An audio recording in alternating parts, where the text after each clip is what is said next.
dari dosen PG PAUD, yaitu Bunda Risti Justisia, SPD MPD, dan Ibu Jojo Renata, SPD MPD, yang akan memberikan materi tentang guru dan orang tua menjawab kenapa di saat pandemi harus di rumah saja.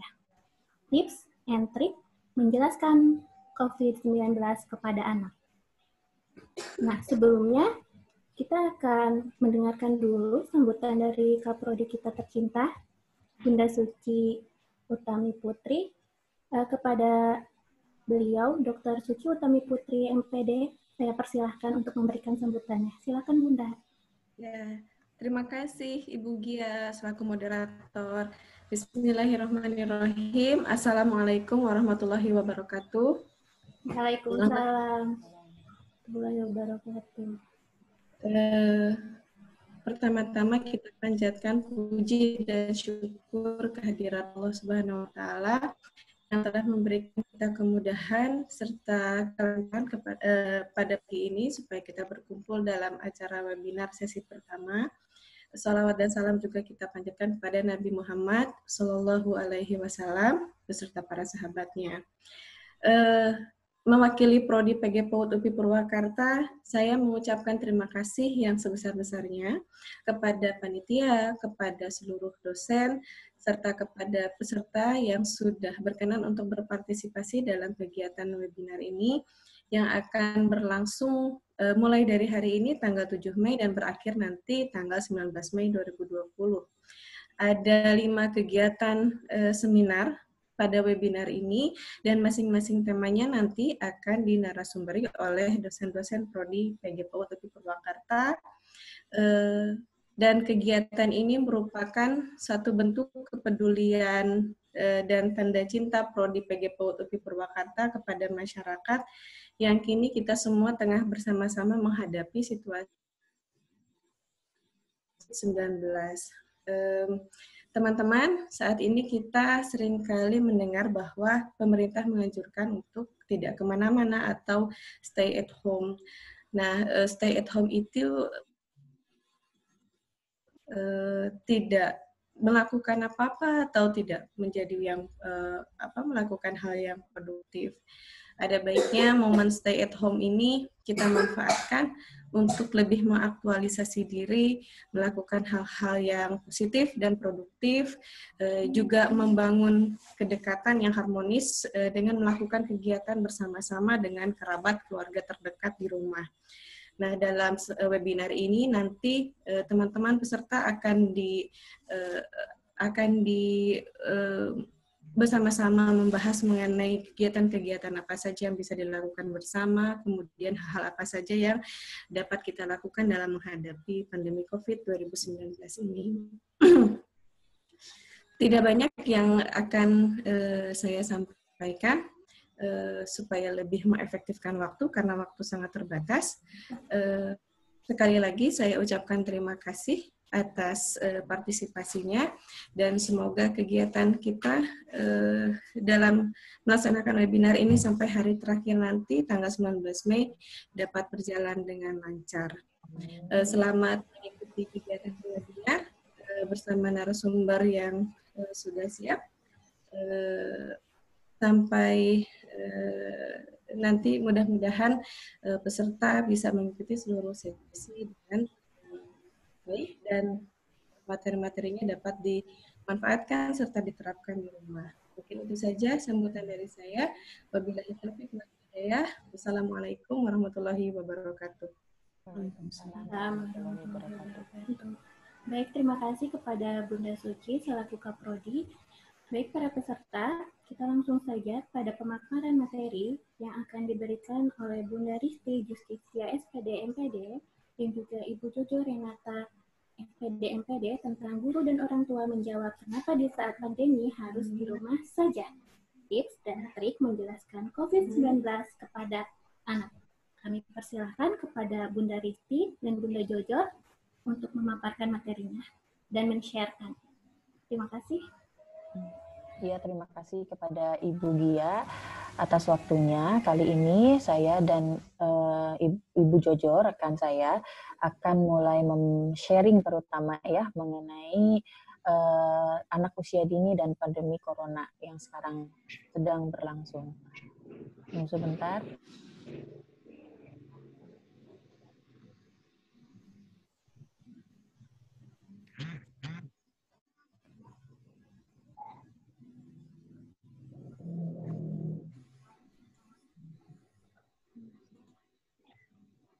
Ya, bisa kita mulai mungkin ya Bu Jojor.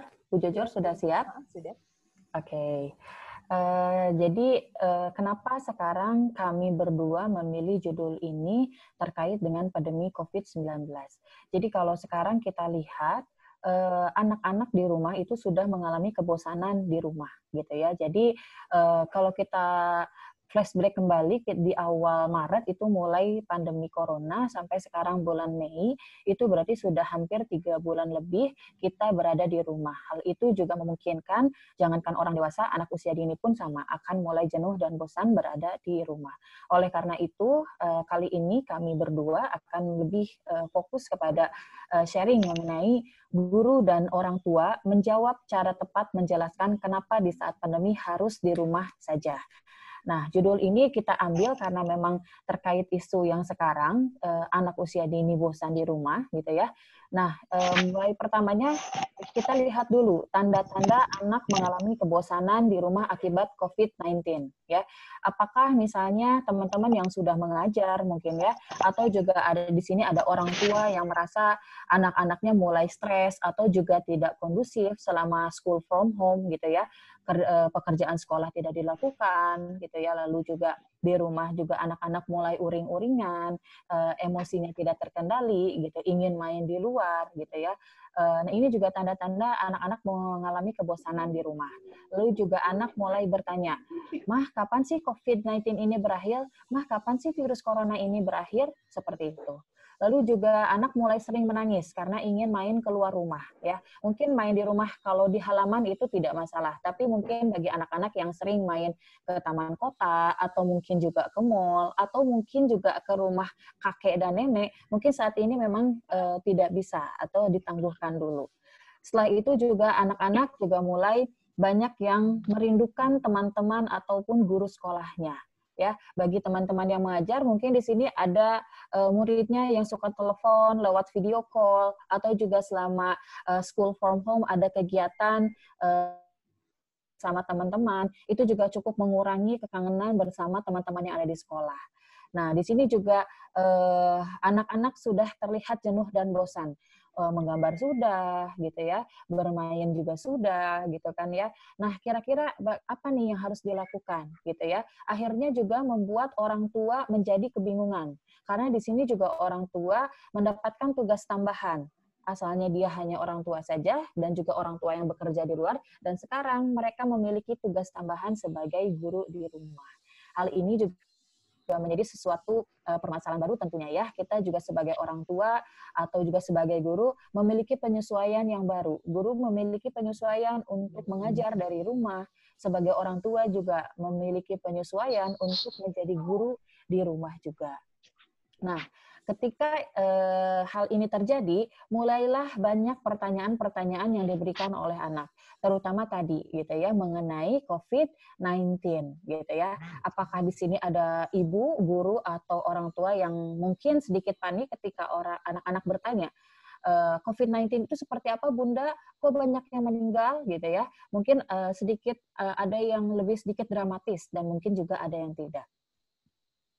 Oke, selanjutnya, kenapa sih anak usia dini ini sering bertanya, apakah mereka itu cerewet gitu ya, atau memang seperti apa gitu ya? Contohnya misalnya pertanyaan, "Mah, kapan sih kita boleh main sama teman-teman lagi?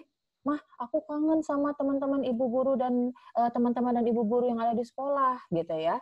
Nah, ini adalah salah satu pertanyaan-pertanyaan yang sering diberikan kepada anak yang ada di rumah gitu ya. "Mah, kenapa sih virus corona itu kita nggak boleh sentuhan? Mah, kenapa sih kita nggak boleh pergi bareng-bareng sama kakek? Virus corona itu apa sih? Kok kita jadi nggak boleh keluar gara-gara virus corona?" Dan masih banyak lagi pertanyaan yang ditanya oleh anak usia dini. Apakah itu tanda-tanda anak yang cerewet gitu ya kira-kira? Oke. Nah, sebenarnya ketika anak mulai sering bertanya itu bukan cerewet Bunda gitu atau ibu-ibu.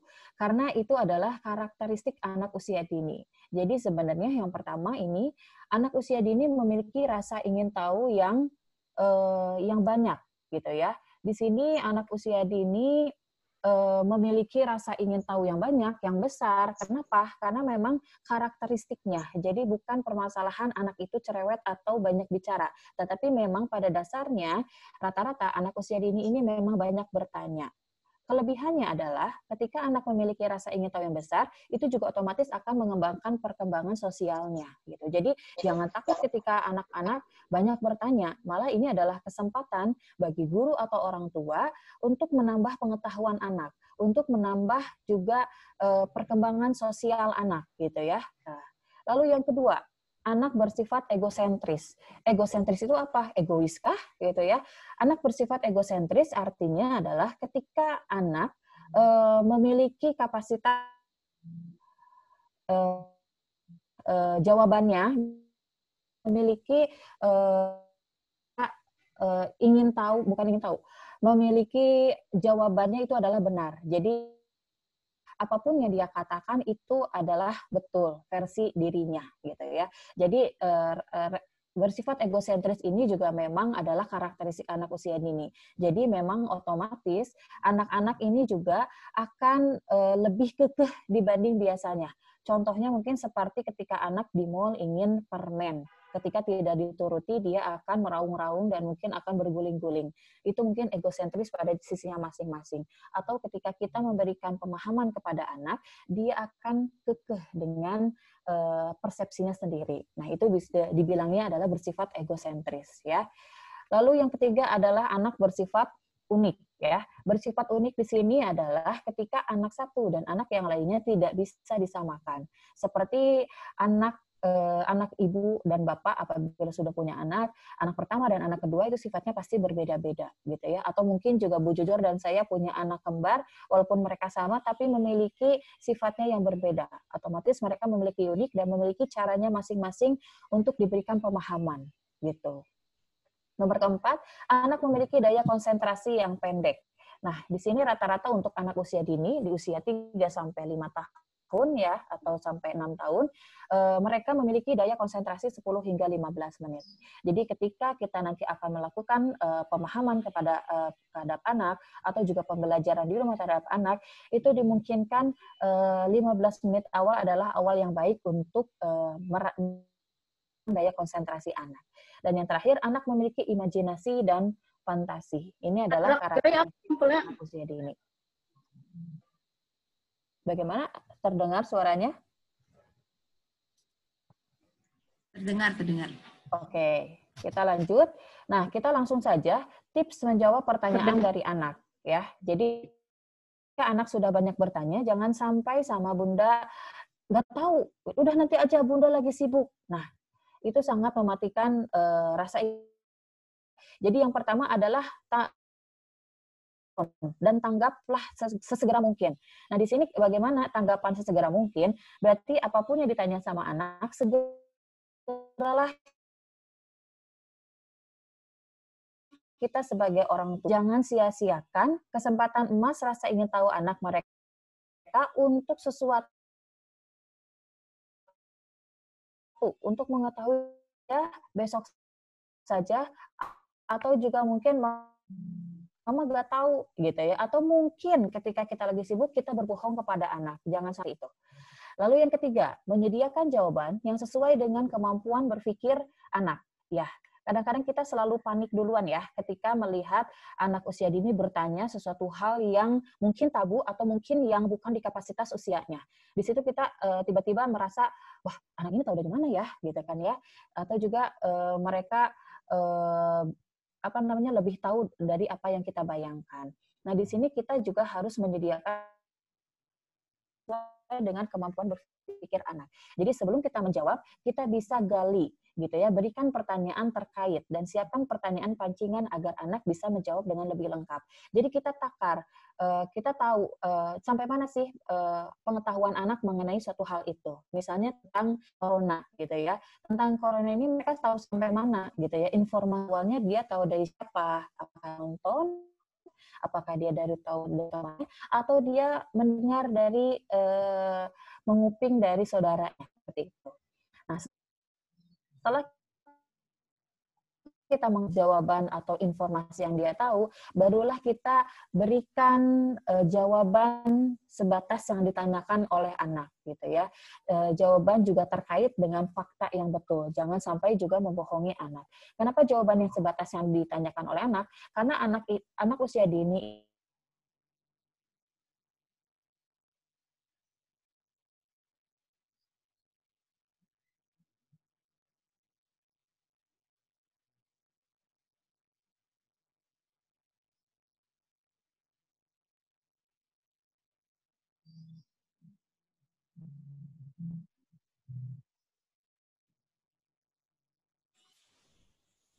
Sepertinya Miss Kristinya tertendang oleh internet ya.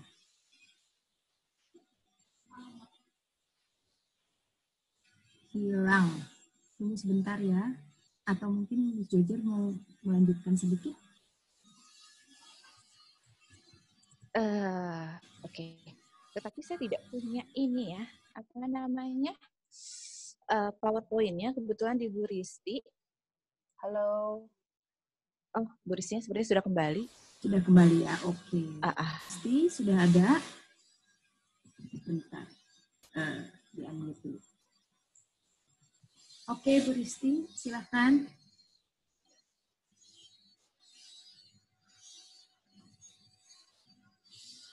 Halo. Ya, bentar. Ini kok ini terus. Sudah ada Miss Vin? Ada. Sip. Oke, saya lanjutkan ya.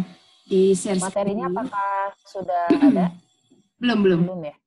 Share screen dulu.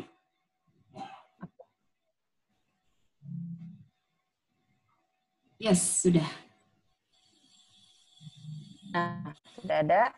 Oke, kita lanjutkan teman-teman. Tadi kita sampai nomor 5, di mana memberikan jawaban sebatas yang mereka tanyakan. Kenapa di sini sebatas yang ditanyakan dulu? Karena kita tidak tahu anak usia dini ini tidak sepanik orang dewasa atau tidak sebesar pengetahuannya seperti orang dewasa. Jadi kita berikan jawaban sebatas dengan apa yang dia tanyakan. Ya, jawaban yang terlalu panjang atau lebar itu juga akan membuat anak-anak menjadi bingung. Nah, lalu juga yang nomor 7 di sini, lakukan kontak mata ketika berbicara dengan anak. Sesuaikan dengan tinggi dan tinggi anak ya terutama. Kenapa di sini kita lakukan hal seperti ini? Ini sama aja dengan kita menghargai anak usia dini ya. Ketika kita bicara dengan anak dan badan kita juga sejajar dengan anak, itu tandanya kita lebih menghargai mereka dan juga ada kontak mata yang bagus. Nomor 8, jika orang tua tidak bisa menjawab, coba cari jawaban pertanyaan bersama dengan anak, sehingga anak juga akan belajar bagaimana mencari sumber jawaban. Nah, di sini juga jangan malu atau jangan takut ketika orang tua atau sebagai guru kita nggak tahu jawaban itu apa, gitu ya. Mungkin juga kita bisa menangguhkan, besok kita cari jawabannya bersama-sama ya, Bunda juga belum tahu, gitu ya. Atau kita cari sama-sama yuk, lewat kita coba lihat di internet. Nah, misalkan seperti itu. Jadi lebih baik memberikan jawaban yang betul dan sesuai fakta, jangan sampai berbohong kepada anak ya. Nah, itu adalah secara garis besar bagaimana cara kita menjawab pertanyaan dari anak. Nah, di sini saya memfokuskan kembali ada 8 lebih simpel ya, terutama hal-hal yang perlu dicermati ketika menjelaskan COVID-19 karena juga kasusnya sedikit berbeda ya. Yang pertama adalah berikan pertanyaan terbuka dan dengarkan cerita anak ya. Tadi seperti yang pertama, jadi kita gali dulu pertanyaan dari anak sampai sejauh mana mereka tahu mengenai COVID-19. Lalu yang kedua, ini ada baru jujurlah. Jelaskan fakta dengan cara yang ramah anak. Jadi kita juga harus memberikan fakta yang akurat, tapi kadar dengan anak usia dini. Contohnya seperti apa? Kita cari fakta-fakta misalnya dari sumber-sumber terpercaya, misalnya WHO atau UNICEF gitu ya, atau dari Kemendikbud. Nomor 3, tunjukkan pada mereka cara melindungi diri sendiri dan juga teman-teman mereka. Jadi di sini juga kita ajarkan bagaimana cara agar kita sehat dari COVID-19. Misalkan pertama, tidak bersentuhan. Lalu yang kedua, sering mungkin gitu ya. Lalu yang ketiga, ketika batuk, kita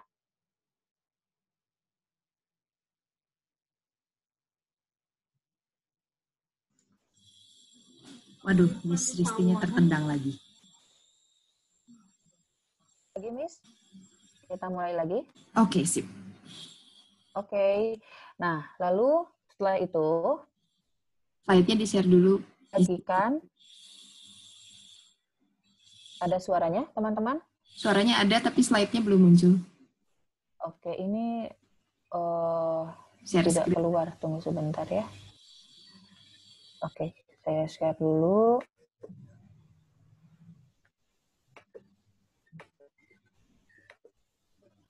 Ya, Sudah ada?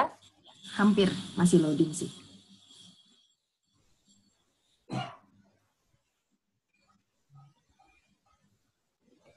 Koneksinya memang kurang stabil dari saya. Nah, Iya. kita langsung nomor 6. Nomor 5 dulu. Jadi nomor 4. Buatlah mereka merasa tenang dan aman. Di sini juga sebagai orang tua dan guru, ibu-ibu juga harus meyakinkan bahwa anak usia dini merasa tenang dan aman. Jadi jangan sampai mereka mengalami atau menyebarkan stigma yang kurang baik. Misalnya bullying gitu ya, atau merasa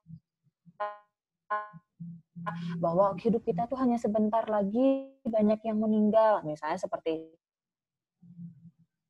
jadi 6, bagikan cerita inspiratif bagi anak terkait dengan corona. Di sini juga nanti saya akan men-sharing beberapa link untuk penjelasan kepada anak. Dan yang terakhir adalah tutup percakapan dengan hati-hati, ya gitu. Jadi di sini ada evaluasinya di akhirnya.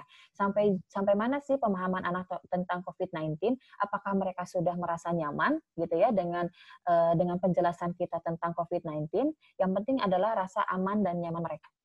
Oke, di sini adalah website yang membantu menjelaskan kepada anak mengenai virus COVID-19.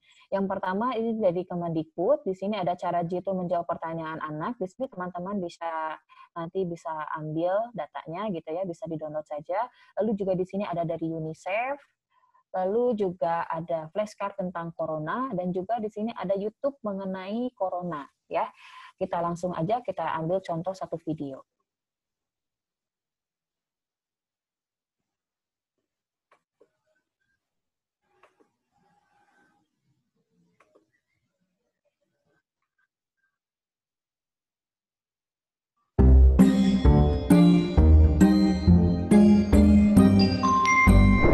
Virus corona itu apa sih? Libur sekolah kali ini rasanya aneh deh. Gak boleh main ke taman, gak boleh ke mall, main sama temenku juga gak boleh.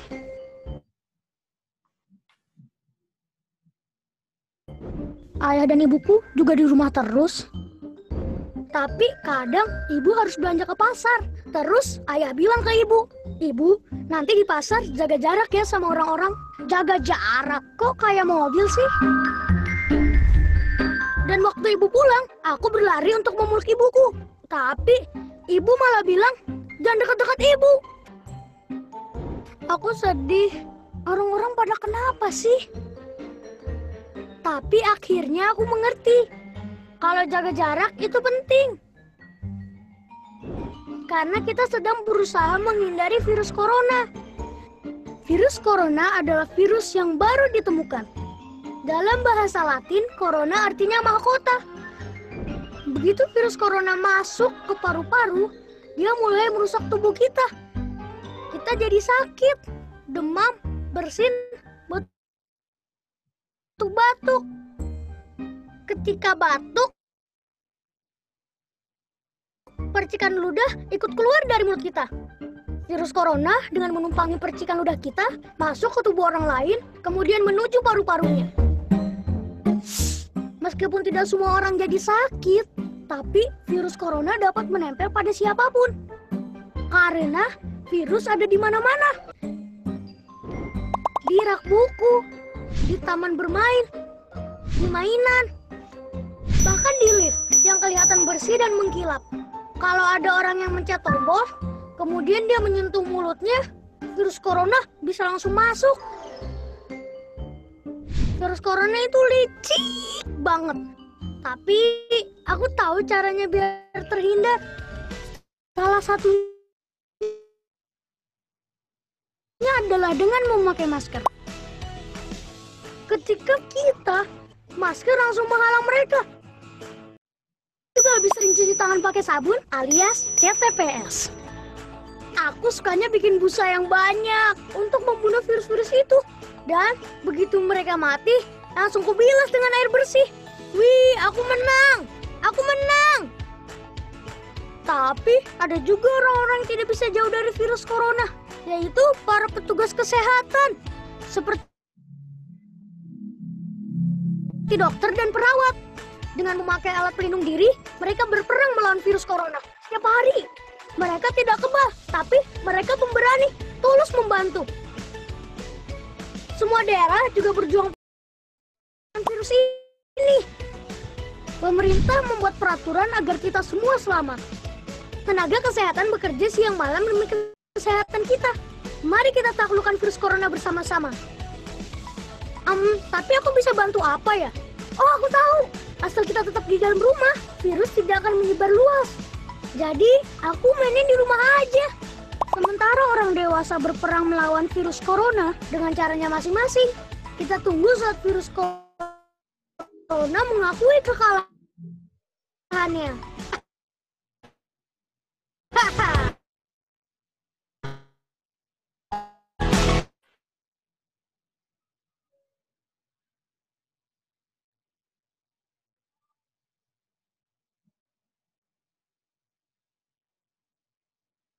Ya, jadi ini salah satu dari Kementerian Kesehatan ya, dan disarankan untuk anak usia dini.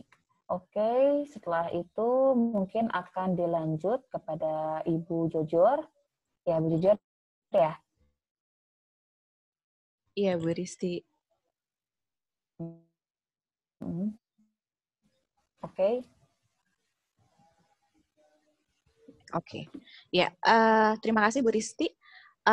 Untuk melanjutkan sesi Bu Risti, saya akan menjelaskan beberapa topik, subtopik dalam sesi saya ada 4. Yang pertama itu peran orang tua pada masa pandemi COVID-19, lalu peran guru, lalu bagaimana kerjasama antara orang tua dan guru pada masa pandemi ini, dan yang terakhir ini adalah tips menjelaskan apa itu COVID-19, mengapa kita harus di rumah saja kepada anak usia dini. Bu Risti boleh di-share screen-nya?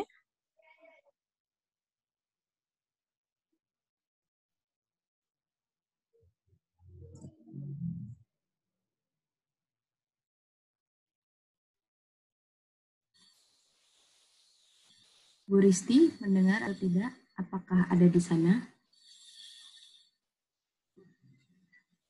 Mungkin bisa bantu share screen-nya.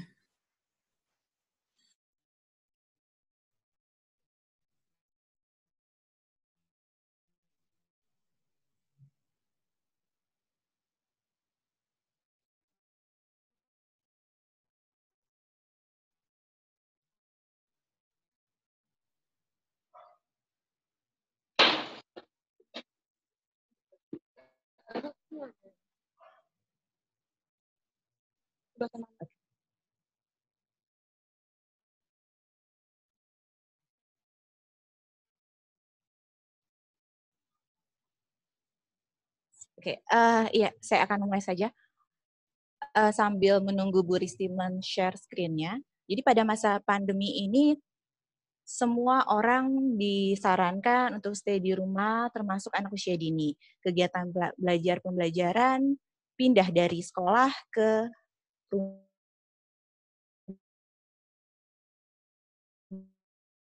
rumah. Otomatis karena itu peran orang tua sangat penting. Bahkan peran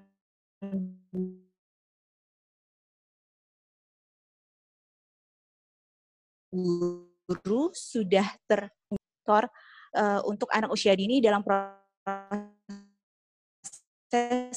pembelajaran. Harus menjadi dalam tanda kutip guru dadakan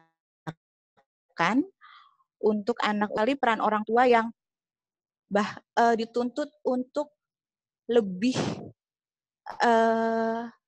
dari guru. Karena pembelajaran di rumah tidak sama dengan pembelajaran di sekolah. Alat yang digunakan di rumah tentunya tidak sama dengan di sekolah. Boleh screen sebelumnya, Bu Risti?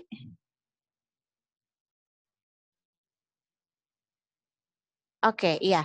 Nah, ini ada beberapa peran orang tua saat pandemi COVID-19. Yang pertama itu membantu anak untuk memastikan kebersihan diri. Seperti kita ketahui bahwa salah satu pencegahan untuk penularan COVID-19 adalah kebersihan. Kita ketahui bahwa anak usia 0 sampai 6 tahun atau anak usia dini masih perlu bantuan, pengawasan, bagaimana mereka menjaga kebersihannya, kebersihan diri terutama.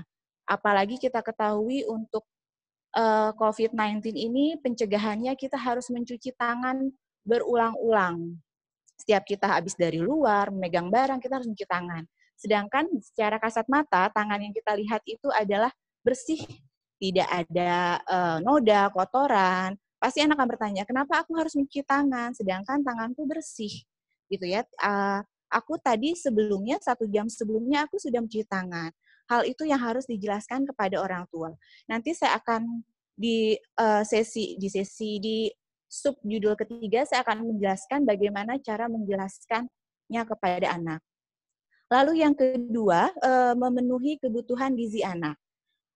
Sama seperti yang pertama, salah satu pencegahan COVID-19 yaitu memenuhi kebutuhan gizi, meningkatkan daya imun. Daya imun dapat meningkat dengan salah satunya adalah dengan pemenuhan gizi anak. Menjadi beban orang tua karena gizi ini biasanya berkaitan dengan sesuatu yang tidak disukai anak, seperti sayur, buah, seperti itu. Jadi mungkin disinilah kreativitas orang tua yang sudah berperan sebagai orang tua, guru, dan harus berperan sebagai juru masak dalam tanda kutip untuk memodifikasi apa yang tadinya anak-anak tidak suka menjadi suka untuk memenuhi kebutuhan gizi anak, lalu sebagai cara untuk meningkatkan daya tahan tubuh atau imun mereka. Yang ketiga adalah menjelaskan mengenai COVID-19 dan mengapa kita harus tinggal di rumah saja. Karena sebenarnya virus itu tidak bisa terlihat, jangankan kita sebagai manusia awam, non-medis, dokter sekalipun selalu mengatakan bahwa mereka berperang tetapi tidak melihat musuhnya. Untuk anak usia dini yang masih abstrak, yang masih konkret pemikirannya, ini diperlukan tips and cara yang khusus untuk menjelaskan kepada mereka. Sebenarnya mengapa mereka harus tinggal di rumah, apa itu COVID-19, mengapa mereka harus cuci tangan, mengapa mereka harus ganti baju setelah selesai berpergian dari luar atau setelah selesai melakukan aktivitas di luar, mengapa mereka harus mandi dan lain sebagainya. Lalu yang keempat adalah membantu anak dalam melaksanakan belajar dari rumah.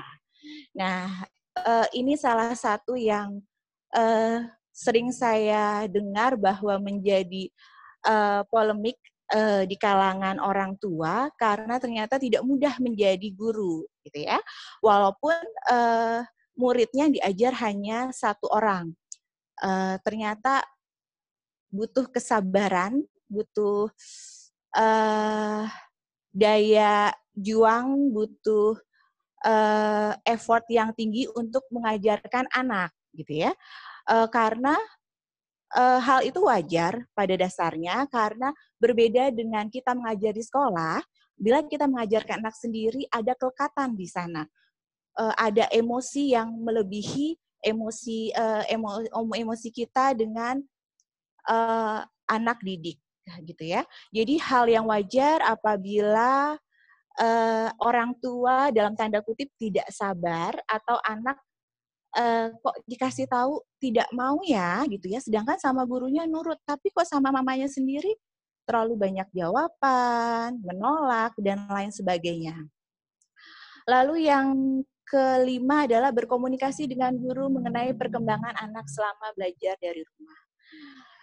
Jadi kita ketahui bahwa selama masa pandemi COVID-19 ini, pembelajaran bukan diliburkan, tetapi dipindahkan dari rumah belajar ke sekolah. Berarti orang tua berperan sebagai guru, fasilitator, dan lain sebagainya. Mungkin sebagian orang tua belum mengetahui tahap-tahap perkembangan. Nah, oleh karena itulah sebaiknya orang tua juga berkomunikasi dengan anak dan juga guru mengenai apa yang harus dicapai atau sudah sejauh manakah anak ini mencapai apa yang diminta atau ditugaskan oleh orang tua, oleh guru kepada anaknya. Lalu yang terakhir adalah melakukan kegiatan yang menyenangkan bersama anak. Seperti yang tadi Bu Risti sudah singgung bahwa terkadang anak bosan, pasti bosan. Jangankan anak kita sebagai orang dewasa yang sudah bisa mengatur emosi untuk lebih stabil saja sudah mengalami kejenuhan. Apalagi untuk anak usia dini yang perkembangan sosial emosionalnya masih terus berkembang dan belum stabil. Tentu mereka akan merasa bosan.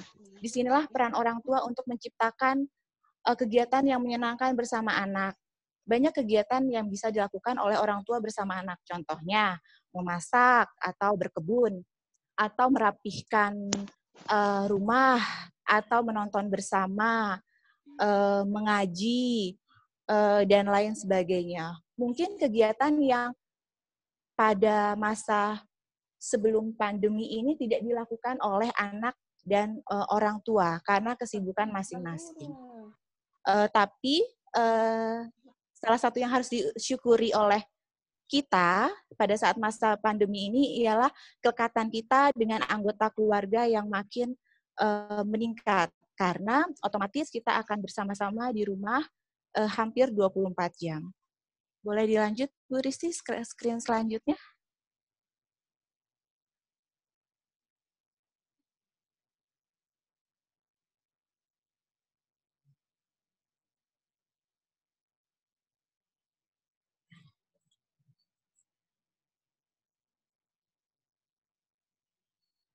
Oke,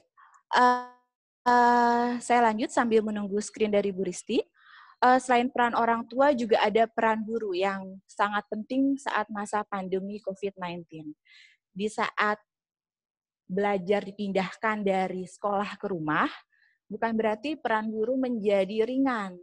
Tetapi saya yakin beberapa guru di sini juga sepakat bebannya malah semakin besar karena guru sudah merancang sebelumnya RPPH, RPM mungkin sampai akhir tahun ajaran, tetapi harus berubah semua. Dan setiap kegiatan yang ditugaskan kepada anak harus disesuaikan dengan tools atau alat dan bahan yang tersedia di masing-masing rumah anak-anak didik mereka. Hal itu tidak mudah, saya yakin, belum lagi orang tua yang terus bertanya, atau misalnya anak yang juga ingin bertanya kepada gurunya, karena jawaban dari orang tua mengenai COVID atau mengenai apapun tidak memuaskan mereka, sehingga tugas dari guru menjadi lebih sulit karena mereka harus merancang kegiatan yang memungkinkan untuk setiap anak melakukannya di rumah. Kita tahu apalagi sekarang masa PSBB, orang tidak bisa keluar, tidak bisa membeli alat dan bahan untuk melakukan percobaan atau membuat art and craft atau melakukan proyek seperti yang ditugaskan oleh guru. Nah, oleh karena itu peran guru dalam pandemi COVID-19 ini sangatlah tidak mudah. Di sini ada beberapa yang saya cantumkan peran guru dalam pandemi COVID-19 ini, yang pertama mendesain belajar dari rumah yang menyenangkan bagi anak. Nah, ini menjadi hal yang sulit karena sudah pembelajarannya jarak jauh melalui online dan harus disesuaikan dengan tools atau alat dan bahan yang tersedia di rumah anak yang pasti berbeda-beda. Yang kedua adalah menjelaskan COVID-19 kepada anak dan mengapa kita harus tetap berada di rumah. Selain tugas orang tua, ini juga merupakan tugas guru menjelaskan kepada anak. Dan mungkin ada beberapa orang tua yang mengalami kesulitan dalam menjelaskan COVID-19 itu apa sih? Atau mengapa kita harus tetap berada di rumah? Gitu ya. Jadi disinilah orang tua bekerja sama dengan guru untuk menjelaskan kepada anak mengenai COVID-19 dan mengapa kita harus berada di rumah. Lalu menjelaskan cara hidup bersih kepada anak. Selain tugas orang tua, guru juga harus menjelaskan kepada anak sebagai penguatan. Oh, ternyata yang dijelaskan oleh mama, oleh ibu di rumah itu sesuai atau sama dengan yang dijelaskan atau yang disarankan oleh guru, gitu ya. Lalu yang terakhir adalah berkomunikasi dengan orang tua mengenai kegiatan pembelajaran dari rumah serta perkembangan anak. Mungkin pada saat pandemi ini, komunikasi antara orang tua dan guru akan lebih intens terjalin bila dibandingkan masa sebelum pandemi. Bila dulu hanya guru dan orang tua hanya bertegur sapa, hanya menyapa, sekarang semua setiap hari kegiatan yang dilakukan pasti dikomunikasikan antara orang tua dan guru. Menanyakan kegiatan hari ini apa yang harus dilakukan, bahannya seperti apa, dan lain sebagainya. Boleh ke slide selanjutnya, Bu Risti? Oke, selain peran guru dan tentunya peran orang tua, tentu ada kerjasama antar guru dan orang tua dalam pandemi COVID-19 ini. Ada beberapa kerjasama antara orang tua dan guru dalam masa pandemi COVID-19 ini, yang semua pada intinya adalah komunikasi yang baik antara orang tua dan guru. Saya yakin beberapa orang tua dan guru juga mengalami kesulitan atau mengeluhkan betapa susahnya pembelajaran yang tadinya di sekolah harus di rumah. Semua orang tua menjadi guru dadakan. Bu Risti, boleh slide-nya? Tunggu sebentar.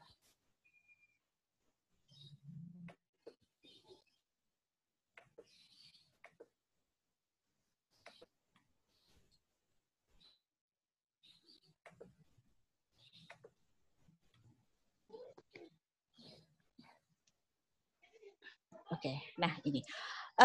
Ini ada beberapa, saya cantumkan kerjasama orang tua dan guru dalam mencapai tujuan pembelajaran. Jadi walaupun belajar dipindahkan dari sekolah ke rumah, tetapi tujuan pembelajarannya harus tetap tercapai. Karena kita ketahui bahwa ini bukan libur, tetapi hanya pemindahan tempat dari sekolah ke rumah dengan target tujuan pembelajaran harus tercapai. Yang pertama itu kegiatan belajar dari rumah harus disesuaikan dengan alat dan bahan yang biasa tersedia di rumah. Saya pernah mendengar keluhan salah satu guru TK, beliau harus merancang kegiatan di rumah yang harus disesuaikan dengan bahan-bahan yang ada di rumah masing-masing tiap anak. Dan itu tidak mudah. Saat merancang sesuatu, di anak A tidak ada bahannya, beliau harus memutar, harus mencari alternatif solusi bagaimana supaya tujuan pembelajaran, esensi yang didapat, esensi yang ingin dicapai tetap didapat, tetapi dengan bahan yang berbeda. Saya tahu hal itu tidak mudah untuk guru, tetapi dengan kerjasama antara orang tua dan guru, saya yakin hal itu bisa tercapai. Lalu yang kedua adalah orang tua mengkomunikasikan kepada guru hambatan dan kesulitan dalam melakukan belajar dari rumah.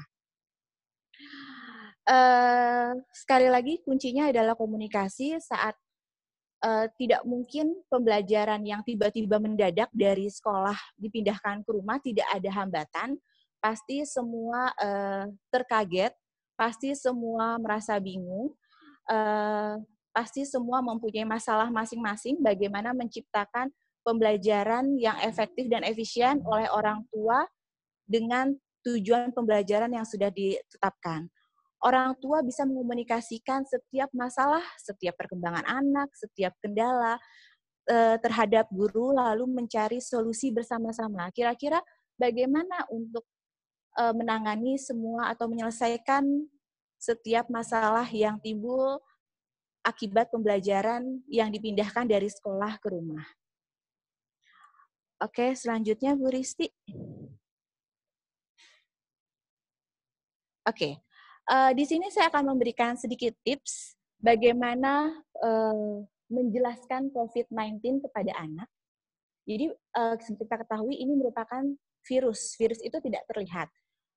Saat anak sakit karena minum es, atau misalnya main hujan, atau misalnya panas-panasan, atau makan MSG, itu terlihat. Kita bisa menjelaskan, oh, adik sakit karena tadi minum es, esnya terlihat. Oh, adik sakit karena tadi hujan, kena hujan. Dia bisa merasakan air hujan itu. Oh, adik tadi karena ibu lihat makan ciki, sehingga tenggorokannya sakit. Dia tahu dia habis makan ciki. Tetapi ini virus yang tidak terlihat. Kenapa sih aku harus cuci tangan? Kenapa aku harus pakai masker? Kenapa aku setiap habis dari keluar ikut ibu belanja, aku harus ganti baju dan mandi? Tubuhku masih bersih, tidak ada kotoran, tidak ada noda. Untuk anak usia dini yang perkembangannya masih konkret menuju abstrak, bisa kita jelaskan seperti ini. Saat kita meminta anak untuk cuci tangan, saat keadaan tangannya secara kasat mata masih bersih, kita bisa menjelaskannya dengan misalnya kita ambil minyak kayu putih atau parfum, lalu kita tuangkan di kulit anak, di tangan anak, lalu kita lap atau kita keringkan, lalu kita minta anak untuk mencium. Apakah dia masih bisa mencium aromanya? Tentu masih bisa. Tetapi terlihat minyak kayu putih atau parfum di telapaknya? Tidak. Nah, kita bisa menjelaskan virus itu seperti itu. Nggak ada, tangannya tetap terlihat bersih. Tidak kelihatan, tetapi saat tangan diletakkan di mulut, adik bisa mencium kan minyak kayu putihnya. Nah, virus juga begitu. Saat adik meletakkan tangan di mulut, adik bisa menghirup virusnya, atau virus bisa masuk ke dalam hidung, lalu ke paru-paru adik. Lalu bisa juga orang tua membuat larutan gula atau garam, lalu anak minta celupkan tangannya ke larutan tersebut, lalu dielap atau dikeringkan, lalu minta anak untuk menjilat atau merasa tangannya. Pasti mereka masih bisa merasakan rasa garam atau rasa gula itu, tetapi secara kasat mata tangannya itu tidak terlihat garam, tidak terlihat gula, masih bersih. Begitu juga dengan virus. Saat kita melihat tangan kita bersih secara kasat mata, lalu kita letakkan tangan kita di mulut, otomatis virus itu akan masuk, lalu dan menyebabkan kita sakit. Kita bisa menjelaskan kepada anak seperti itu, bagaimana menjelaskan COVID menjadi sesuatu yang konkret kepada anak. Atau cara lain, misalnya kita meminta anak untuk mandi sehabis mereka keluar. Mungkin sebagian anak akan protes, aku tadi sudah mandi, tubuhku masih bersih, kenapa aku harus mandi? Tadi pagi aku udah mandi, seharusnya aku mandi sore. Gitu. Sama seperti tadi, kita juga bisa menyemprotkan sesuatu yang wangi atau mempunyai aroma khusus. Misalnya bisa minyak kayu putih, bisa minyak telon, atau parfum ke tubuh anak, lalu minta anak untuk membauinya, untuk menciumnya. Coba lihat, tubuh adik bersih, tapi tadi ibu atau mama menyemprotkan minyak kayu putih. Adik bisa menghirup tidak? Bisa cium baunya tidak? Oh bisa. Nah, sama seperti virus. Tidak terlihat, tapi dia ada. Nah, mungkin hal-hal itu yang bisa dijelaskan kepada anak, sehingga COVID-19 itu bisa menjadi konkret untuk anak usia dini. Oke, selanjutnya Bu Risti.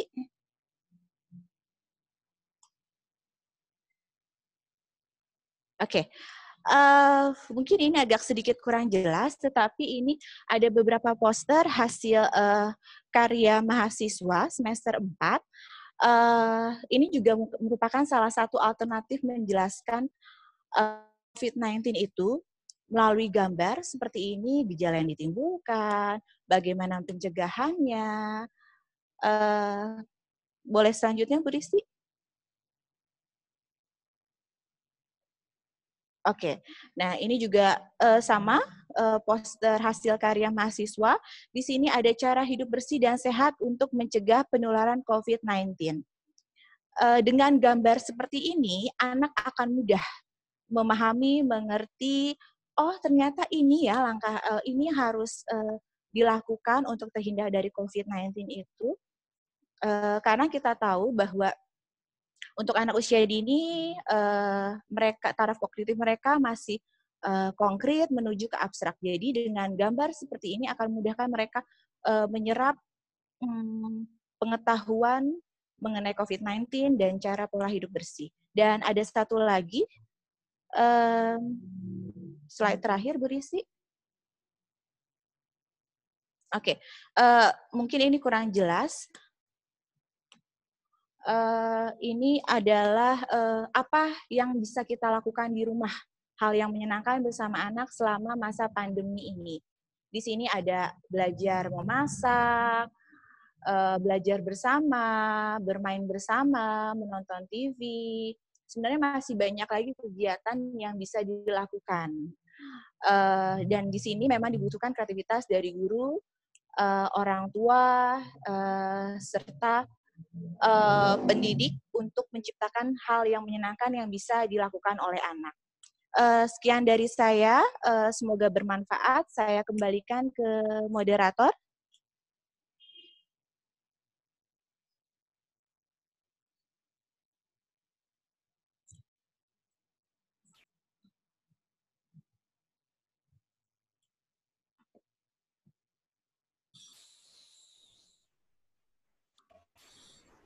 Ya, silakan Bu Gia.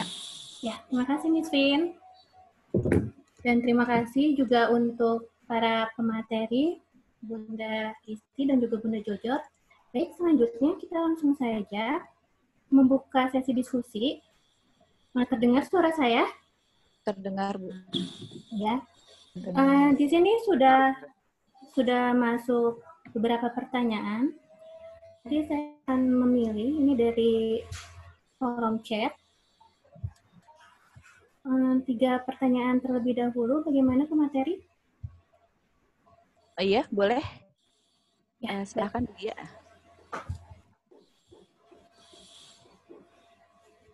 Ini ada pertanyaan dari Devina,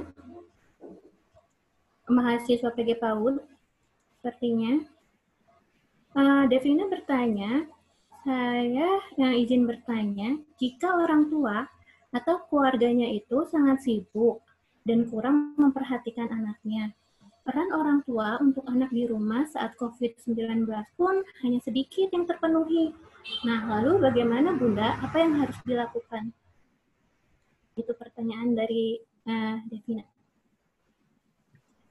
Ini langsung kita jawab apakah mau langsung dijawab atau mau saya bacakan 3 dulu? Boleh dibacakan 3 dulu. Bagaimana Bu Risti? Bagaimana Bunda Risti? Lalu selanjutnya ini dari Delvia. Ini alumni kita, sepertinya. Saya izin bertanya, Bunda, bagaimana trik untuk memberitahu orang tua atau memotivasi orang tua yang tidak membantu anak dalam studi from home-nya tersebut tetapi malah membiarkan tugas-tugas anak terbengkalai gitu Bunda. Itu pertanyaan kedua. Terima kasih. Terus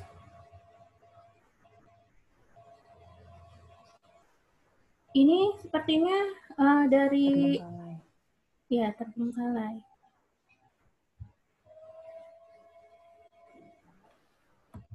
Ini dari Eca Shihab.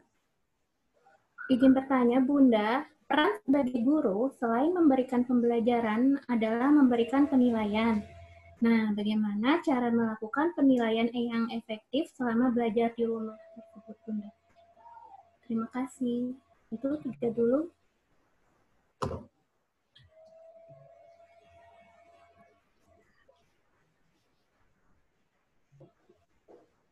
Oke.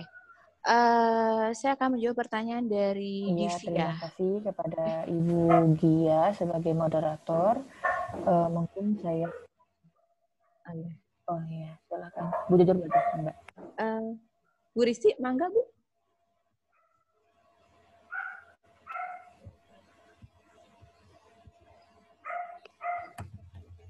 Saya dulu, Bu Jujur.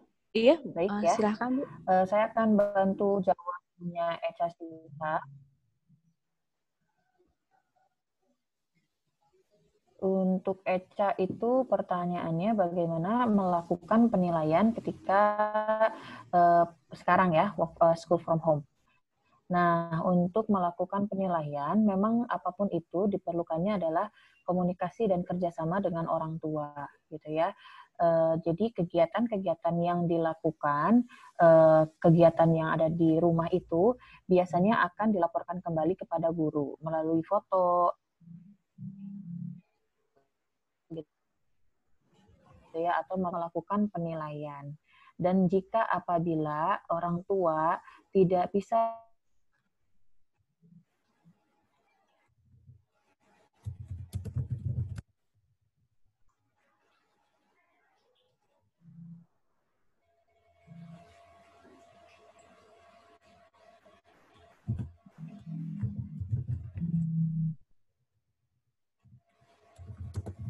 Halo, apakah terdengar?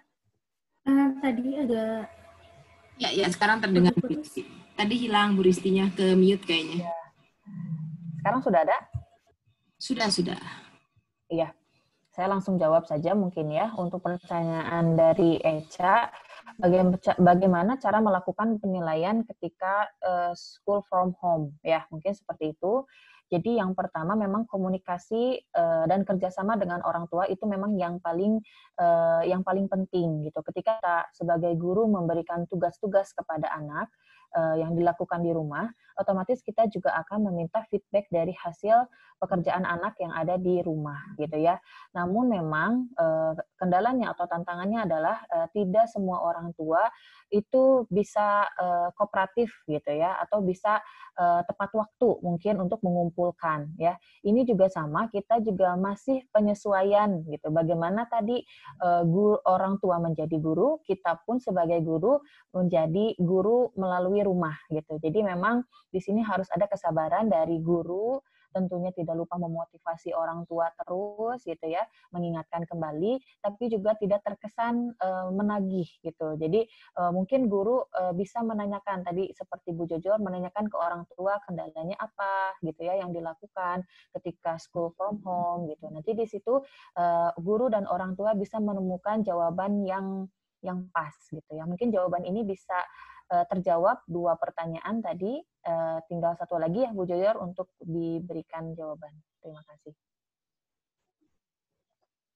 Ya, terima kasih Bu Risti. Saya ingin berarti yang belum adalah pertanyaan dari Devia. Ya. Bu Gia. Ya. Ya. Saya takut keliru, boleh diulangi sekali lagi pertanyaan dari Devia. Devia. Yang pertanyaan pertama. Yang Devina mungkin. Iya, Devina, iya. Devina. Iya, yang Devina. Saya scroll dulu ya ke atas, sebentar. Ya, ini. Jika orang tua, Sudah terdengar suara saya? Sudah Bu? Ya. Jika orang tua atau keluarganya itu sangat sibuk nih Bunda dan kurang memperhatikan anaknya, peran orang tua untuk anak di rumah saat COVID-19 hanya sedikit yang terpenuhi. Nah, lalu bagaimana Bunda? Apa yang harus dilakukan? Itu pertanyaannya. Oke, ya. Pada dasarnya saat COVID-19 ini semua harus stay di rumah, harus berada di rumah. Jadi apabila dikatakan orang tua sangat sibuk, ini merupakan tanda tanya besar karena banyak kegiatan yang tidak dilakukan. Dalam artian orang tua tidak pergi keluar rumah, semua dilakukan di rumah.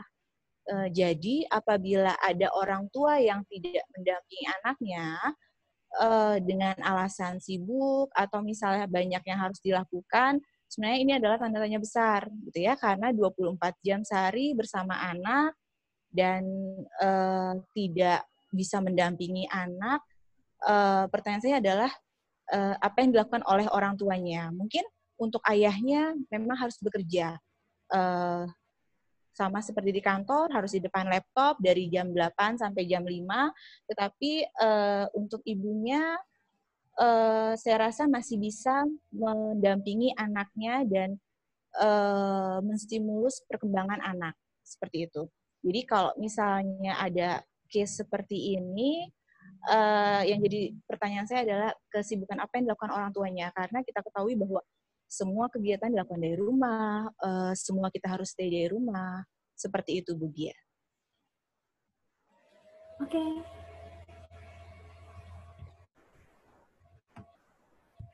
Oke, terima kasih Bunda Jojor. Apakah para pemateri masih memberikan ruang untuk pertanyaan? Tapi ini sudah jam 11 lebih 1.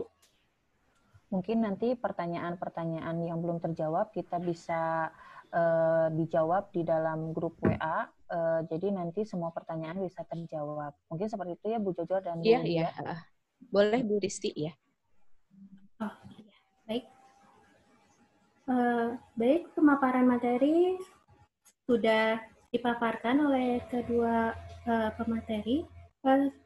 Berarti untuk pemaparan di webinar hari ini sudah selesai.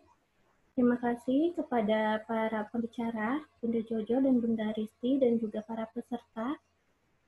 Dan kami mengingatkan untuk para peserta dapat mengisi link pengisian sertifikatnya. Sudah terlihat ya di slide-nya. Silakan nanti para peserta untuk membuka linknya untuk pengisian sertifikat. Lalu saya mengingatkan juga untuk materi yang sudah ada ini akan di-share juga nanti di WA Group melalui link yang sudah disediakan juga, dan insya Allah di dalam kolom chat pun akan kami berikan linknya untuk hasil pemaparan materi hari ini. Terima kasih untuk hari ini. Terdengar suara saya? Nanti akan ada acara selanjutnya untuk di tanggal 11, masih dalam rangkaian webinar. Nah, itu pembicaranya ada Bapak Dr. Idat Mukhodas, MPD, dan juga saya sendiri selaku pemberi materi. Nanti akan ada di pukul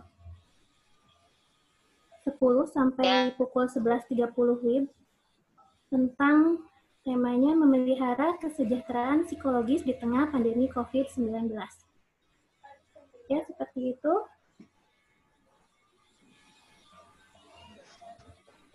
Terima kasih untuk para peserta. Saya ucapkan terima kasih. Wassalamualaikum warahmatullahi wabarakatuh. Waalaikumsalam warahmatullahi wabarakatuh. Waalaikumsalam warahmatullahi wabarakatuh. Terima kasih Bu Gia. Ini untuk saya kasih tambahan informasi untuk yang sedang mengisi sertifikat. link sertifikat akan ditutup pada jam 15 sore ini. Jadi mohon mengisi sertifikatnya sekarang. Kalau belum sempat bisa difoto dulu linknya atau di screenshot. Karena nanti pada jam 15 sore akan saya tutup. Begitu ya. Terima kasih semuanya. Terima kasih buat para presenter hari ini dan teman-teman yang sudah hadir. Sampai jumpa lagi nanti pada sesi yang kedua bersama Pak Dr. Idat Mukodas dan Ibu Gia MPD. Terima kasih. Assalamualaikum warahmatullahi wabarakatuh. Waalaikumsalam warahmatullahi wabarakatuh. Silakan ibu-ibu boleh leave Zoom meeting. Saya akan stop.